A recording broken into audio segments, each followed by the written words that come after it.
Welcome to Nutrition Without Compromise, a podcast brought to you by Örlö Nutrition. We believe that nutrition shouldn't be an either-or, that you should never have to sacrifice your morals for your health or that of our home planet. Join natural products veteran Corinna Bellizzi and experts from around the globe as they discuss healthy solutions that are better for you and better for the planet.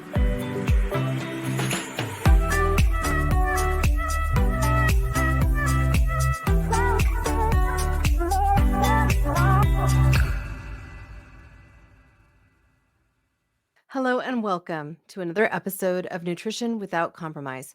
I'm your host, Corinna Bellizzi, and today we're going to do something a little different as we dig into an episode that is really rooted in sharing my knowledge of omega-3s as I respond to several Ask Me Anything questions that we've received since the launch of Örlö Nutrition. The entire theme of this episode is really around a single question. Should I take fish oils or should I take omega-3? What really is the difference? To answer this question, we first have to talk about what dietary fats are, what they do, and why getting more omega 3 is so beneficial to your overall health. We're going to start there. So, this episode will be one part informational, one part answer of community questions that we've received along the way with this early phase launch of Örlö Nutrition and really a discussion on what forms of fats are most needed, how you can attain your best overall health. So let's start with this one simple question as we dive into the subject. What are essential fatty acids and why should I care? Why should I really be concerned with them, with getting enough omega 3s, 6s? Are 9s essential? Okay, so let's start with the essentials. Omega 3 and omega 6 fatty acids are two classes of fats that are considered essential. This means that your body cannot produce them, even if you had all of the right building blocks in your body itself. So you need to consume them in your diet each day in order to achieve your best health. Now, omega 3s, they actually help you to create these anti inflammatory leukotrienes and prostaglandins. This is part of the function of how they work. Your body gets to these particular anti inflammatory actors through a multiple process standpoint. So you need to actually have enzymes that break down plant-based omega-3 alpha linolenic acid to get to the EPA and DHA that are so heavily researched to promote health. But why do they do such an incredible job for you? Really, this gets back to what's already in our diet. And what we see is a case where, for the most part, we consume far more omega 6s, the other essential fat. So, the other essential fat class, the omega 6s, they actually help you to build pro inflammatory prostaglandins and leukotrienes. These essentially act in your system to help your body heal when you have an inflammatory event. That could be as simple as stubbing your toe or getting a bruise on your arm. And your body needs to know to send the white blood cells to the right places, to send your T cells and get them into action to ultimately defend your immune system. This particular action of these two essential fats is something that's absolutely critical to have in balance. And the challenge today is that we consume 15 times more omega 6s than we consume omega 3s. This has mostly come out of industrial agriculture, the industrialization of our society, really building foods that are shelf stable and easy to grab and go. Omega 3s, generally speaking, the reason that they aren't in our diets the way that they might have been in the long distant past is because of the fact that they aren't quite as shelf stable. And they aren't also as present in as many of the foods that we eat today. Certain oils have been refined to actually reduce the content of omega 3s and improve their shelf stability. So, those seed oils that you buy on the shelves to cook with that are considered to be stable, have a high flash point, be able to go ahead and cook with them under high temperature, like corn oil, peanut oil, soybean oil, on down the line, they're all very, very high in omega 6s. And completely replete of omega 3s because they've been refined. And so ultimately, what this does is means that you fry food, you cook with oils, you make baked goods with oils, and guess what? You're getting more omega 6s. And if we think too about the foods that we feed our animals, we feed our animals grains like corn, like soy, things that are easy to mass produce and which we put a lot of subsidies behind to grow so that we can produce them cheaply, which then means that the confined animal feedlots that are out there creating massive meat that we can consume on a weekly basis, they're also higher in omega 6s. If, on the other hand, you were to have hunted buffalo or even currently hunt deer, you would find that the omega 3 to omega 6 balance in those animals themselves are actually closer to a 1 to 1 because they're grazing on multiple types of grasses. They're grazing even on flax or other types of plants that actually contain more omega 3 than omega 6. And so those animal meats would be healthier. Even their milks would be healthier. But the reality is, we don't live in that world today. You're not getting a hunted bison burger when you go out to a local restaurant. You're not buying that meat when you go to the grocery store. And so, what has happened over the course of the last couple of generations, mostly, is that our consumption of omega 6s have skyrocketed. You'll hear about a movement lately where we are seeing people come forward and saying, reduce the seed oils, stop eating seed oils. And this is perhaps an oversimplification of the problem. If you were to consume flax seeds and chia seeds, you would find that you're actually getting a higher level of omega 3 than omega 6. But the problem is that you'd have to consume a whole lot of them in order to get to the EPA and DHA that your body needs to thrive. So, people ask that simple question: should I take fish oils or consume omega 3? And they're not asking the right question. It should be, how do I get enough EPA and DHA in my diet? And the answer to that isn't completely simple or straightforward either. But one of the common ways that people hear that they can get their levels up of omega 3 is to consume fish, fatty fish in particular, eat fish low on the food chain, like sardines and anchovies that tend to be quite oily, and also which don't bioaccumulate the same level of toxins of some of their counterparts, like salmon. This is one way you can get there. But the reality for many is that they don't want to consume fish, or they might be concerned with the health of our oceans, of our ecosystems. They might be vegan, they might be trending plant based, and be concerned about getting microplastics in their diet. All real concerns. Luckily, we do have an answer here. Algae is actually the producer of the EPA and DHA that the fish then consume and bioaccumulate.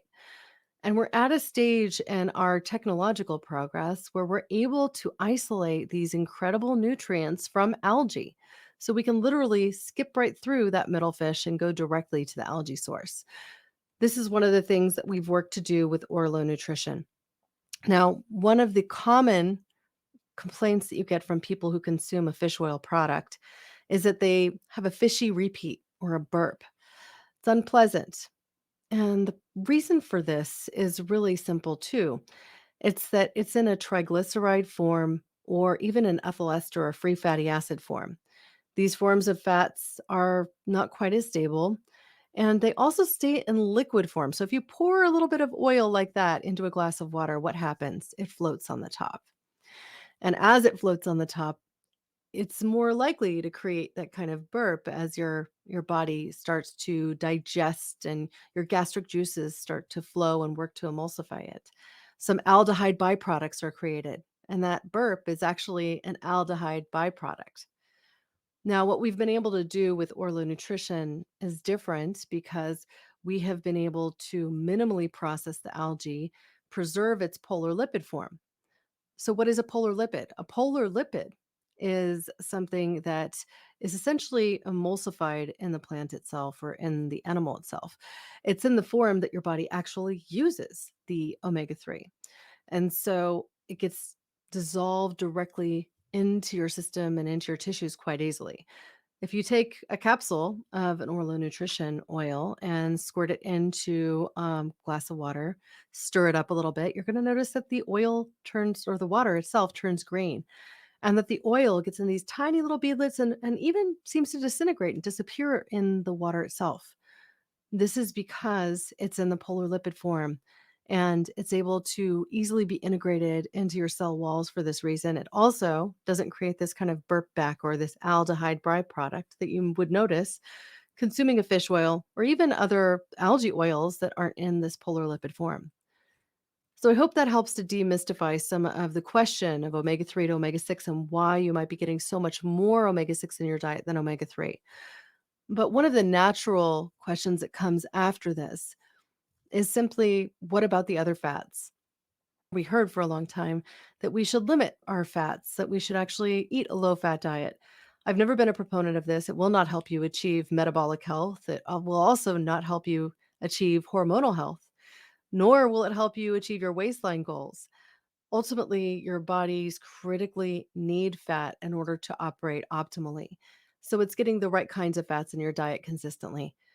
And if you're going to work to reduce your omega 6s, what do you replace it with? You may not be able to necessarily consume a, that much omega 3. So, what do you cook with? You're not going to cook with an algae oil or a fish oil because, frankly, they're not that stable and would have a low flash point and ultimately create some problems because they'd be corrupted at that relatively high temperature. So, there are some key things that you can do in your kitchen to ensure that you're both eating healthy fats and also not over consuming omega 6. And one of those things is simply to consider cooking with a fat that is more stable at high temperatures, and that's coconut oil. Coconut oil is high in MCT oil, which is also very healthy for your cells. It's a neutral fat insofar as its inflammation status, so it's not going to be anti inflammatory or pro inflammatory. You can also combine coconut oil with things like butter or ghee, which are saturated fats. And those saturated fats also are able to withstand a higher temperature. Another thing you can do when you're cooking at low temperature is use olive oil. Olive oil is high in omega 9. And omega 9, while an important fat, is not an essential fatty acid. It's incredibly healthy as a nutrient source and, in fact, a great oil to consume in your salad dressings. But I would never cook at high heat with olive oil. So, this brings to mind something else. Many of us try to achieve optimal health and ultimately consume a diet that is balanced in our fats. And we look to things like salad dressings that contain omega 9, that contain olive oil, or maybe even avocado oil. Now, these can be delicious salad dressings, but the problem is most of the products offered on the shelf contain only a small amount of olive oil or avocado oil.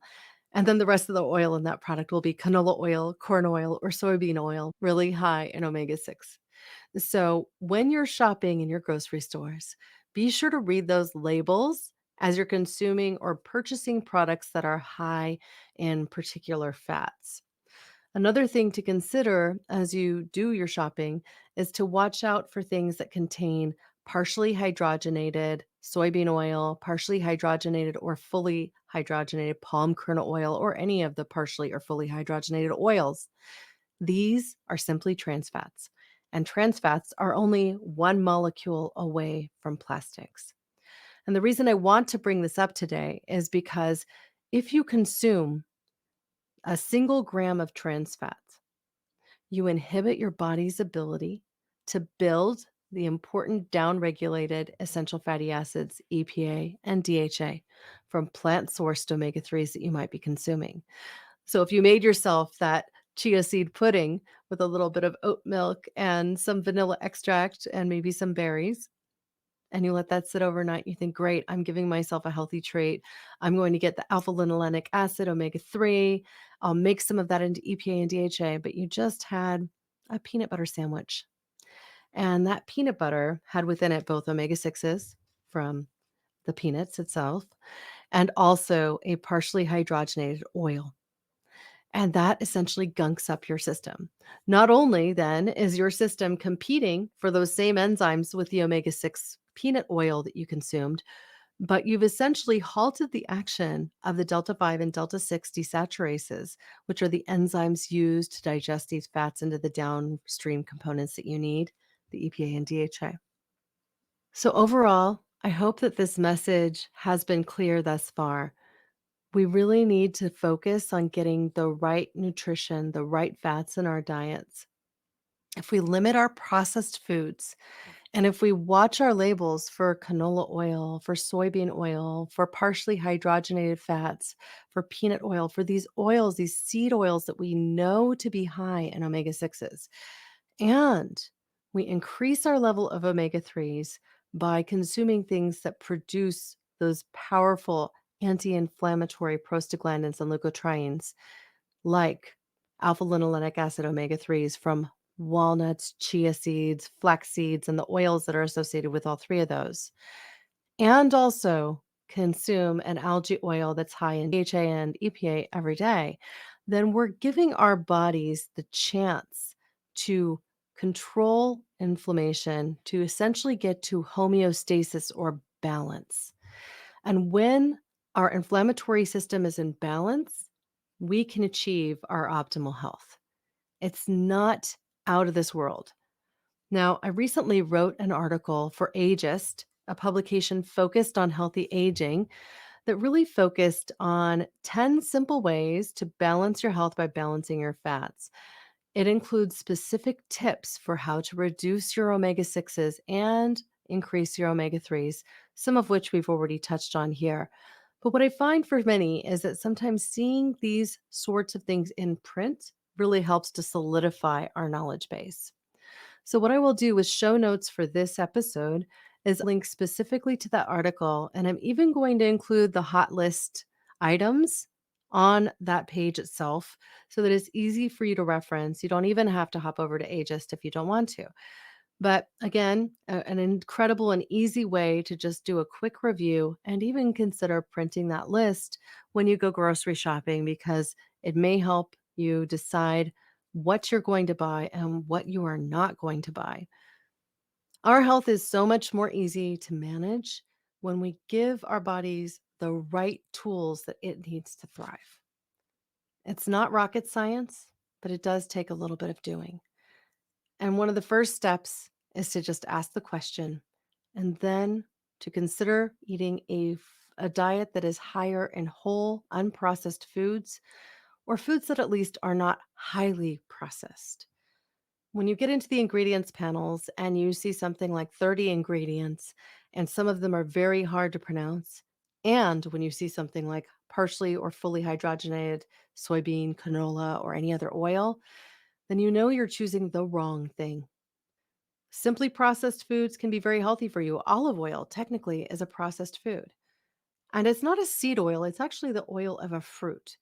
So if you have heard that you need to limit your seed oils, consider olive oil an exception. And also consider flaxseed and chia oils to be an exception there too. And most certainly, you could consider algae to be an exception. Algae is a plant, not a seed at all. And the microalgae that we're growing with Örlö Nutrition is grown photosynthetically. I mentioned earlier that if you were to squirt one of the capsules in a glass of water and stir it up, that the water itself would turn dark green. That's because it retains all those phytonutrients that are present in the algae itself in nature as it's growing photosynthetically. It also has high levels, again, of those polar lipid forms of omega 3s, EPA and DHA, so that when you consume them, you're not going to burp them back up. And they'll be integrated into your system 3 times more quickly than anything from fish oil. This also means that you can consume less. So when we go back to that first question I asked, should I take fish oils or omega 3? The answer ultimately is you should make sure you get enough EPA and DHA every single day. And all of the 3 products that we offer in the arena of omega 3 at Örlö Nutrition, they all fit that bill.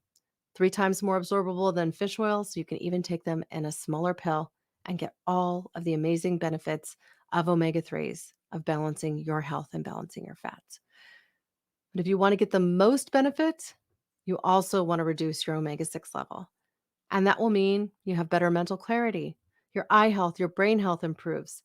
Because guess what? That EPA and DHA that comes in that single soft gel or two that you consume each day.